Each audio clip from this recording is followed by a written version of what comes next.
Everyone good morning. আর ওয়েদারটা বেশ সুন্দর। তো আমি ঘুম থেকে উঠে গিয়েছিলাম, তো তারপর আমি বিছানাটা বাগিয়ে নিয়েছিলাম আমার মনের মতো করে।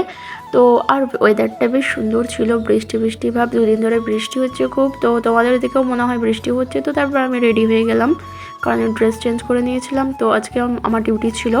তো মা বলেছিল তুমি আজকে রান্নাবান্না সবটাই করবে। আমি ঠিক আছে, অসুবিধা নেই, বাট আমি সেরকমভাবে রান্নাবান্না করতে পারি না। তো তাই এইদিকে জল দিয়ে দিয়েছিল অ্যালোভেরা গাছটাকে। তো তারপরে ভাত চাপিয়ে দিয়েছিলাম, আর আমি এইদিকে একটা কুমড়োর একটা তরকারির রেসিপি করছিলাম, আর এদিকে একটা ডিমের কিছু একটা রেসিপি হবে।